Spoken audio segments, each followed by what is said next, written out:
Angle modulation, कल मैंने आपको बताया था कि एंगल मॉड्यूलेशन में ही ये क्या होते हैं, कंटिन्यूस मॉड्यूलेशन के अंदर आता है एंगल मॉड्यूलेशन, और एंगल मॉड्यूलेशन के अंदर ही क्या आता है, frequency modulation and face modulation. ठीक है, तो अब सबसे पहले एंगल मॉड्यूलेशन होता है क्या।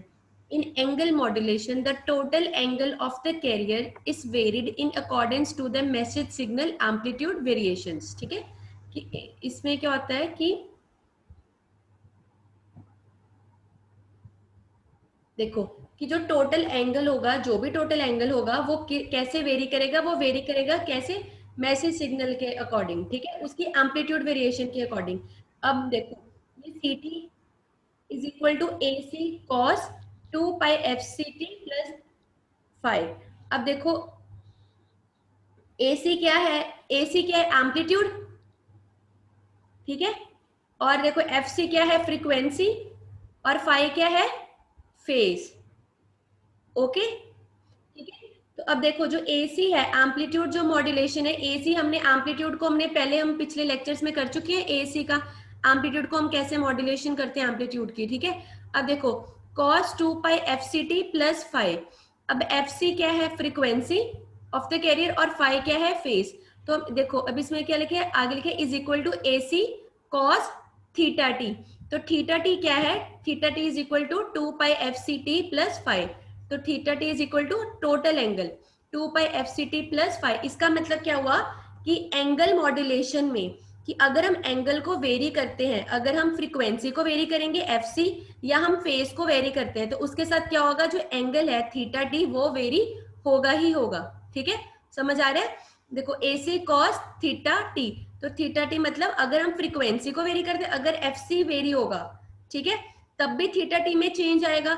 अगर फाइव वेरी होगा तब भी थीटा टी में चेंज आएगा। इसलिए ये किसके अंदर आते हैं, frequency modulation and face modulation किसके अंदर आते हैं, थीटा एंगल मॉड्यूलेशन के अंदर। ठीक है, देखो in angle module if angle modulation occurs due to the dependence of F C, अगर वो एफ सी की डिपेंडेंस ऑन एम टी, अगर वो अकर एंगल मॉड्यूलेशन अकर करती है dependence of F c on m t, तब उसको क्या बोलते हैं, फ्रीक्वेंसी मॉड्यूलेशन। अगर एफ सी की वजह से डिपेंडेंस अकर होती है एंगल मॉड्यूलेशन की, तो उसको हम फ्रीक्वेंसी मॉड्यूलेशन कहते हैं।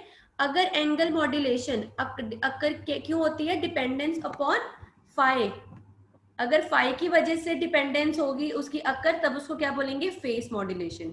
समझ आई, एंगल मॉड्यूलेशन पता लग गया। एंगल मॉड्यूलेशन अगर तो वो एफ सी की वजह से होगी तब उसको हम बोलेंगे फ्रीक्वेंसी मॉड्यूलेशन, अगर वो फाइव की वजह से होगी तब उसको हम क्या बोलेंगे, फेस मॉड्यूलेशन। ठीक है, अब यहाँ अब तुम्हें वो कंसेप्ट क्लियर हुआ कल वाला, कि एंगल मॉड्यूलेशन के अंदर हम एफ सी और फाइव को क्यों लिखते हैं, क्योंकि एंगल अगर हम फ्रीक्वेंसी करेंगे तब भी वो वेरी होगा, अगर हम फाइव को वेरी करेंगे तब भी जो एंगल है वो वेरी होगा।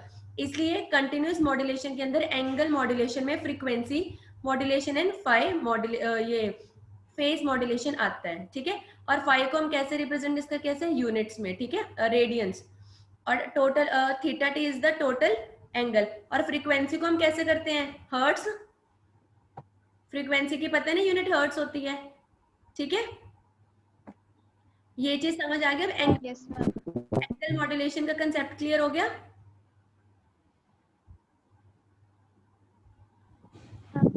Yes ma'am. ठीक है, तो अब नेक्स्ट है फेस मॉड्यूलेशन। अब फेस मॉड्यूलेशन क्या होती है, अब जो carrier before modulation, normal carrier तो C T is equal to A C cos 2 pi F C T होता है। ठीक है, फेस मॉड्यूलेशन से पहले क्या होता है, ये तो तुम्हें पता ही है कि हमने ये किया हुआ है ए सी cos 2 pi F C T. ठीक है, अब फेस मॉड्यूलेशन के बाद क्या होगा, कैरियर आफ्टर फेस मॉड्यूलेशन।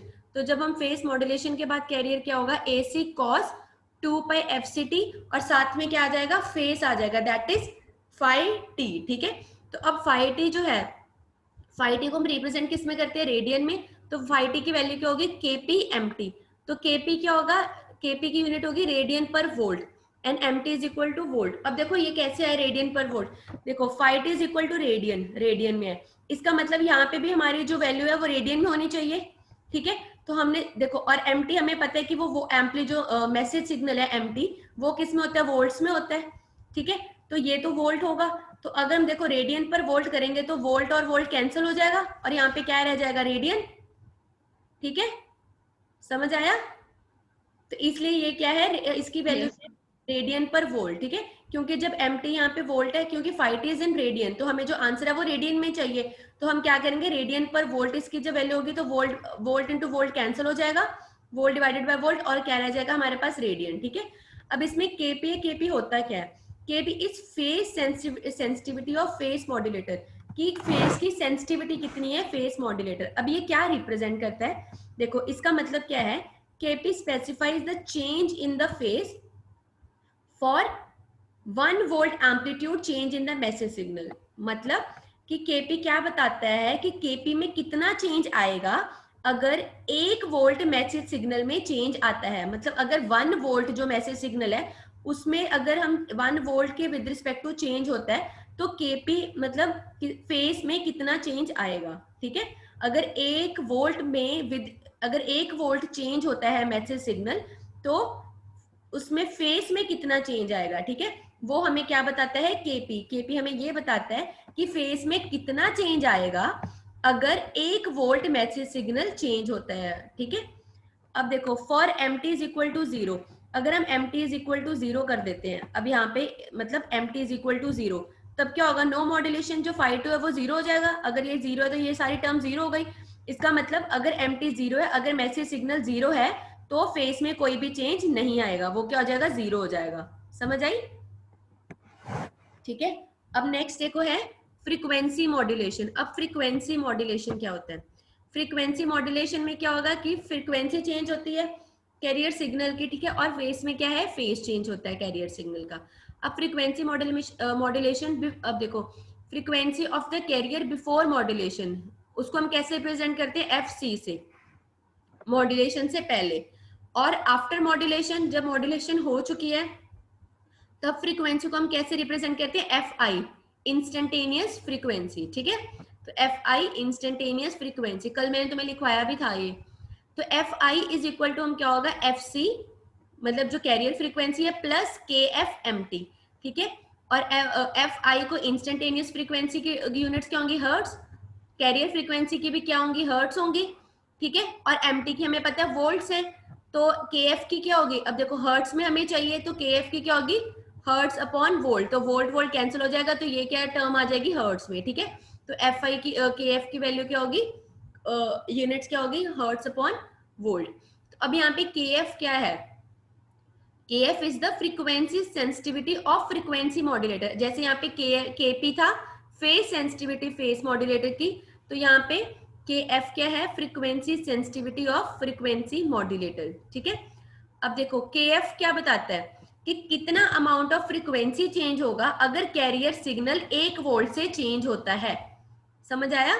देखो KF स्पेसिफाई कि कितनी अमाउंट की फ्रीक्वेंसी चेंज होगी, कितनी फ्रीक्वेंसी चेंज होगी कैरियर सिग्नल की पर 1 वोल्ट। अगर 1 वोल्ट चेंज आता है किसमें, मैसेज सिग्नल में, अगर मैसेज सिग्नल में 1 वोल्ट का चेंज आता है तो कैरियर सिग्नल की फ्रीक्वेंसी कितनी अमाउंट में चेंज होगी। ठीक है, अब यहाँ पे देखो if m t is equal to zero, अगर हम m t is equal to zero कर देते हैं कि मैसेज सिग्नल में कोई चेंज नहीं आ रहा, एम टी को अगर हमने जीरो कर दिया तो क्या हो जाएगा, f i is equal to क्या हो जाएगी, एफ सी, मतलब जो इंस्टेंटेनियस फ्रीक्वेंसी है दैट इज कि जो फ्रीक्वेंसी आफ्टर फ्रीक्वेंसी मॉड्यूलेशन है वो सेम रहेगी कितनी, बिफोर मॉड्यूलेशन भी, अगर कोई भी अगर हम एमटी को मैसेज सिग्नल में कोई भी चेंज नहीं आता।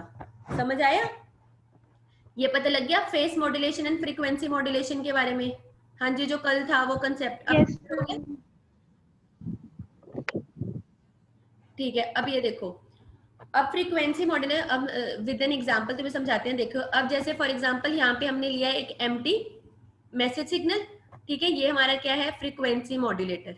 ठीक है, ये हमारा मॉड्यूलेटेड एफ आई आ जाएगी इंस्टेंटेनियस फ्रीक्वेंसी, और ये हमारा क्या है, सी टी। मतलब अब हम इसको चेंज करेंगे ना, कैरियर सिग्नल को चेंज करेंगे। ठीक है, अब हमें पता है इंस्टेंटेनियस फ्रीक्वेंसी का फॉर्मूला हमें पता है, आई एफ आई, ये आउटपुट फ्रीक्वेंसी क्या है, एफ सी प्लस के एफ एम टी, और हमने के एफ की वैल्यू ले ली है कि 20 किलोहर्ट्ज पर वोल्ट में ये चेंज हो रहा है। ठीक है, मतलब क्या है, फ्रीक्वेंसी सेंसिटिविटी क्या हमने ले ली है, वैल्यू हमने इमेजिन कर ली कि 20 किलोहर्ट्ज पर वोल्ट। ठीक है, अब हम इमेजिन करते हैं, देखो if m t is equal to 0, मतलब ये तुम्हें वेव फॉर्म दिख रही है, ठीक है। अगर एम टी 0 है तब क्या होगा?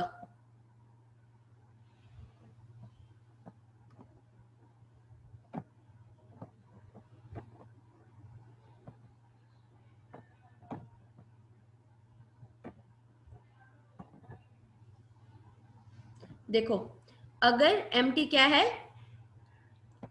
If m t is equal to 0, अगर एम टी को हम 0 लेते हैं तब क्या होगा? एम टी, यहाँ पे तुम्हें वेव फॉर्म साइन वेव दिख रही है तुम्हें, ठीक है। तो यहाँ पे अगर ये 0 है, एम टी अगर 0 है, तो अगर हम 0 की वैल्यू पुट कर देते हो तो क्या आ जाएगा? जो इंस्टेंटेनियस फ्रीक्वेंसी है वो किसकी इक्वल हो जाएगी? कैरियर फ्रीक्वेंसी की इक्वल, ठीक है। अगर if m t is equal to 5 volt, अगर हम अब यहाँ पे ले रहे हैं, देखो प्लस 5 वोल्ट पे अगर हम 5 वोल्ट कंसिडर करते हैं तो क्या हो जाएगा? F i is equal to F C plus m t की वैल्यू क्या है? 20, तो 20 किलो हर्ट्स, तो यहाँ पे क्या बन जाएगा? एफ सी प्लस 100 किलो हर्ट्स, ठीक है। कैसे बन जाएगा? के एफ की वैल्यू क्या है? 20, ठीक है, और इंटू एम टी की वैल्यू क्या है? 5 वोल्ट, तो 20 इंटू 5 100 किलो हर्ट्स बन जाएगा, ठीक है। समझ आ गया? अगर हम क्या लेते हैं, एम टी को लेते हैं -5 वोल्ट, मतलब यहाँ पे लेते हैं, तब क्या होगा? F i is equal to F C minus 100 kilo hertz, ठीक है। तो वो के एफ की वैल्यू हमने ऊपर हमने कंसिडर की हुई है 20, और एम टी की वैल्यू क्या होगी? -5 वोल्ट, तो ये आ जाएगा -100 किलो हर्ट्ज, ठीक है। तो इससे हम क्या कह सकते हैं? ये जो हमने निकाला है इससे हम क्या रिप्रेजेंट कर सकते हैं? वी कैन से कि जब m t is equal to 0 है तो f i is equal to क्या है? F c. जब एम टी पॉजिटिव है, +5 वोल्ट है, तो क्या एफ आई क्या है? स्मॉलर है एफ सी से, ठीक है।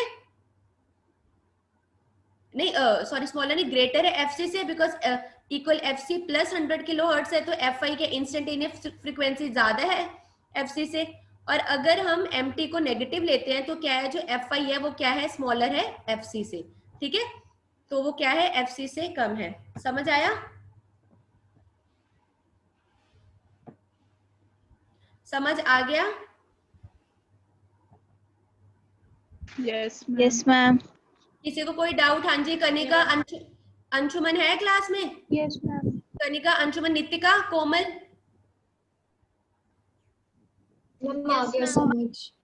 ठीक है। तो बोला करो जब मैं पूछती हूँ, ठीक है। अब यहाँ पे देखो, अब ये वेव फॉर्म है स्पेक्ट्रम्स के, तुम्हें मैं समझाती हूँ। देखो, अब ये हमारा क्या है? मैसेज सिग्नल, ठीक है। और ये हमारा क्या है? Carrier frequency. और ये हमारी क्या है? मॉड्यूलेटेड फ्रीक्वेंसी सिग्नल, ठीक है। अब देखो, अब यहाँ पे अब हमने कैसे रिप्रेजेंट किए? देखो, अब सबसे पहले हम कंसिडर करते हैं, अगर m t is equal to क्या है? पॉजिटिव है, 5 वोल्ट है। अगर m t is equal to positive है तब देखो जो क्या होगा? जो क्या है? F i is greater than f c. तो देखो यहाँ पे फ्रीक्वेंसी ज्यादा है कैरियर फ्रीक्वेंसी से, देख रहे हो तुम लोग, ठीक है। जब ये पॉजिटिव है, जब एम टी पॉजिटिव है तब देखो फ्रीक्वेंसी क्या है? ज्यादा है, इंस्टेंटेनियस फ्रीक्वेंसी कैरियर फ्रीक्वेंसी से ज्यादा है, ठीक है। अब देखो उसके बाद यहाँ पे क्या है? 0 when m t is equal to 0। जब एम टी 0 है तब क्या होगी? जो कैरियर फ्रीक्वेंसी है वो इक्वल टू किसकी हो जाएगी? ये देखो यहाँ पे एफ सी लिखा हुआ है ना, ये देखो एफ मैक्स, एफ मैक्स मतलब यहाँ पे मैक्सिमम फ्रीक्वेंसी है। अब देखो यहाँ पे क्या है? एफ सी, मतलब जितनी इंस्टेंटेनियस फ्रीक्वेंसी उतनी ही कैरियर फ्रीक्वेंसी है, ठीक है। उतनी देखो है ना ये कैरियर फ्रीक्वेंसी। अब जब नेगेटिव में आएगा, जब -5 वोल्ट आएगा, देखो ये कैरियर फ्रीक्वेंसी है, और देखो इंस्टेंटेनियस फ्रीक्वेंसी क्या है? मिनिमम है यहाँ पे। समझ आया फ्रीक्वेंसी के बारे में, ठीक है। तो अगर वो प्लस वोल्ट है, +5 है, तब क्या है कि सबसे मैक्सिमम है फ्रीक्वेंसी। उसके बाद फिर अगर 0 पे आ रही है तो देखो कैरियर फ्रीक्वेंसी वो दोनों सेम रहेंगी, इंस्टेंटेनियस फ्रीक्वेंसी। अगर वो -5 वोल्ट आ रही है तब वैल्यू में क्या है? जो इंस्टेंटेनियस फ्रीक्वेंसी है वो मिनिमम हो जाएगी, ठीक है। तो अब देखो इसका मतलब क्या हुआ? In FM that is frequency modulation में जो मैसेज सिग्नल वोल्टेज है, variations are converted as corresponding carrier signal frequency variations. मतलब कि जो मैसेज सिग्नल का वोल्टेज वेरिएशन है, जो इसकी ये वोल्टेज सिग्नल ही है ना, जो मैसेज का वोल्टेज सिग्नल की वेरिएशन है वो क्या करे, उसको कन्वर्ट किया हमने as corresponding to carrier signal frequency variation. इसके विद रिस्पेक्ट टू हम क्या कर रहे हैं, कैरियर में हम उसके वोल्टेज में जो वेरिएशन आ रहे हैं उसके विद रिस्पेक्ट टू हम कैरियर को चेंज कर रहे हैं, जिससे हमें क्या मिल रही है, modulated frequency. So frequency modulation को हम कह सकते हैं as a voltage to frequency conversion, क्योंकि देखो ये वोल्टेज सिग्नल को हमने ये फ्रीक्वेंसी में कन्वर्ट कर रहे हैं। यहाँ पे 5 वोल्ट को हमने देखो मैक्सिमम फ्रीक्वेंसी, 0 वोल्ट में उतनी फ्रीक्वेंसी रहेगी, और नेगेटिव जब होगी वोल्टेज तब क्या होगी, मिनिमम फ्रीक्वेंसी होगी। तो हम इसको बोल सकते हैं that is voltage to frequency conversion. समझ आया? ठीक है मैम। तो अब देखो यहाँ पे ये कुछ फॉर्मूलेस हैं जो तुम्हारे मतलब काम आएंगे। जैसे अभी न्यूमेरिकल्स वैसे तुम्हें पेपर में आते नहीं है, बट ये फॉर्मूलेस न्यूमेरिकल्स के लिए होते हैं, फिर भी तुम्हें फॉर्मूलेस के डेफिनेशंस पता नहीं, कई बार फॉर्मूलेस वैसे आ जाते हैं 1 मार्क्स में। ठीक है, तो फिर देखो एज्यूम करते हैं, देखो लेट अस एज्यूम कि जो mt है that is a sinusoidal signal. अगर वो साइन सिग्नल है तो वो क्या होगा, am cos 2 pi fmt। ये मैंने तुम्हें पहले बताया था, cos के टर्म में भी हो सकता है, वो साइन के टर्म में भी हो सकता है। ठीक है, message signal am cos 2 pi fmt और am sin 2 pi fmt। ठीक है, अब देखो ये मतलब हमने mt, ये हमने यहाँ पे मैसेज सिग्नल का ये am एम्पलीट्यूड am लिया है हमने, इसका एम्पलीट्यूड मैक्सिमम यहाँ पे और मिनिमम यहाँ पे है मैसेज सिग्नल का। ठीक है, अब fy इंस्टेंटेनियस फ्रीक्वेंसी हमें पता है क्या होती है, fc प्लस kf ठीक है, अब अगर मैक्सिमम फ्रीक्वेंसी है तो मैक्सिमम फ्रीक्वेंसी क्या होगी, मैक्सिमम फ्रीक्वेंसी में kf की जगह पे क्या आ जाएगा, am आ जाएगा। Maximum frequency of the resulted f max इज इक्वल टू fc प्लस kf, और mt क्या है, मैक्सिमम फ्रीक्वेंसी, उसका एम्पलीट्यूड मैक्सिमम क्या है, am, तो यहाँ पे क्या आ जाएगा am। ठीक है, अगर हम मिनिमम फ्रीक्वेंसी की बात करें तो मिनिमम फ्रीक्वेंसी में क्या होगा, f मिनिमम क्या हो जाएगा, fc, सेम यही टर्म, और यहाँ पे क्या हो जाएगा, माइनस am आ जाएगा, तो बीच में क्या आ जाएगा साइन, माइनस kf am। ठीक है, और फ्रीक्वेंसी डेविएशन के बारे में कल मैंने तुम्हें डेफिनेशन लिखवाई थी फ्रीक्वेंसी डेविएशन की। ठीक है, तो मैक्सिमम फ्रीक्वेंसी डिविएशन क्या होता है, delta F is equal to maximum K F M T. M T क्या है, मैक्सिमम फ्रीक्वेंसी क्या है, के एफ ए एम हर्ट्ज। ठीक है, सिंपल है ये तो फॉर्मूले। ठीक है, अब देखो जो यस मैम, जो फ्रीक्वेंसी मैक्सिमम है that is F C plus delta F, और minimum frequency is F C minus delta F. देखो यहाँ पे हमारी डेल्टा एफ क्या निकली है, के एफ ए एम, तो हम यहाँ पे मैक्सिमम में डाल सकते हैं के एफ ए एम की वैल्यू डेल्टा एफ। ठीक है, यहाँ पे हम देखो मिनिमम हमारी मैक्सिमम फ्रीक्वेंसी डेल्टा एफ क्या निकली है, वैल्यू के एफ ए एम, तो यहाँ पे अगर अब के एफ ए एम डाल दे तो हम यहाँ पे बोल सकते हैं maximum frequency is equal to F C plus delta F, और minimum frequency is equal to F C minus delta F. ठीक है, तो यहाँ पे यही लिखा हुआ है, देखो maximum frequency is F C plus delta f and minimum frequency is F C minus delta F. ठीक है, तो total frequency of the swing, एक स्विंग में एफएम सिग्नल के टोटल फ्रीक्वेंसी क्या होगी, मैक्सिमम माइनस मिनिमम, तो एफ सी plus delta f minus f सी minus delta f, तो डेल्टा एफ ये कैंसिल हो जाएगा, delta f plus delta F और माइनस डेल्टा एफ, तो क्या रह जाएगा, नहीं एफ सी प्लस एफ सी और माइनस एफ सी कैंसिल हो जाएगा। ठीक है, तो क्या रह जाएगा, 2 डेल्टा एफ। समझ आ गया, total frequency swing of the FM signal. समझ आ गया ये फॉर्मूले, इसमें किसी को कोई डाउट? यस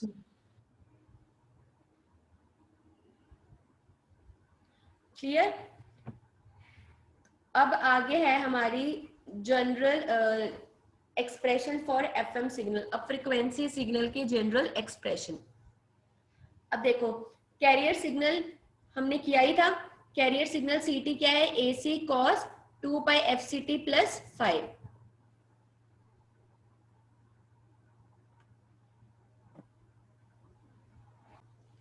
अब देखो जनरल एक्सप्रेशन क्या है एफएम सिग्नल की, जो कैरियर सिग्नल है सीटी is AC cos 2 pi FCT plus 5।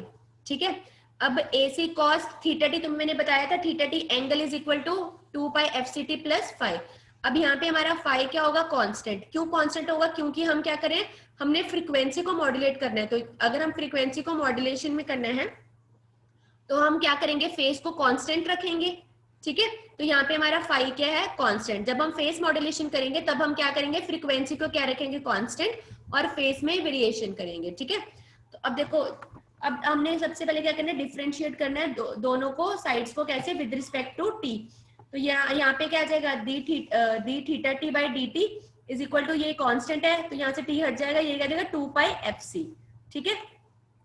अगर अब देखो, if instantaneous frequency is F I, instantaneous frequency अगर एफ आई है, तो अब एक्सप्रेशन कैसे लिख लेंगे हम, यहाँ पे क्या आ जाएगा थीटा आई टी, और यहाँ पे क्या आ जाएगा एफ सी की जगह पे क्या आ जाएगा 2 पाई एफ आई।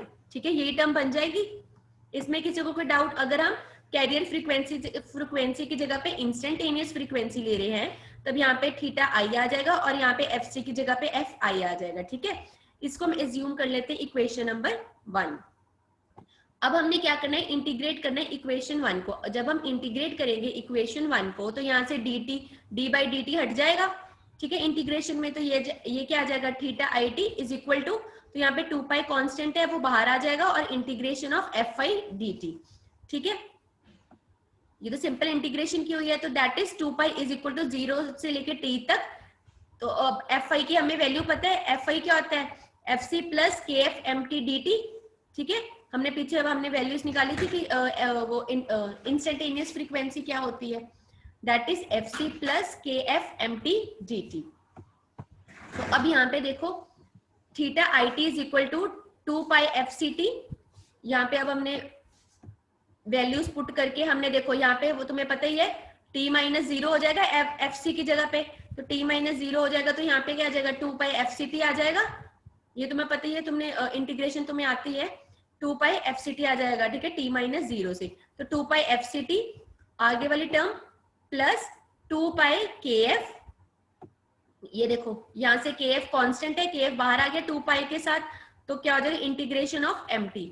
ठीक है, ये देखो 2 पाई एफ टी, 2 पाई के एफ बाहर आ गया, एंड 0 से लेके टी तक integration, that is m T D t. M T D t को हमने ऐसे लिख लिया, क्यों, बिकॉज हमें एम टी की हमें नहीं पता कि जो मैसेज सिग्नल की वैल्यू वो क्या होगी। ठीक है, अब we know that the general expression for FM signal की जनरल एक्सप्रेशन क्या होती है, वो हमें पता ही है, s f m is equal to A C cos theta I t, instantaneous frequency. ठीक है, थीटा आई टी। तो यहाँ पे हम क्या करेंगे, हमने थीटा आई टी की हमें वैल्यू पता है, तो व्हाट वी विल डू, हम पुट कर देंगे इस इक्वेशन को इनटू 3, सेकंड इक्वेशन को 3 में, तो ए सी कॉस एज इट इज आ जाएगा, और थीटा आई टी की वैल्यू, ये सारी वैल्यू हम यहाँ पे पुट कर देंगे। So this is the general expression of FM signal. समझ आई, किसी को कोई डाउट इसमें?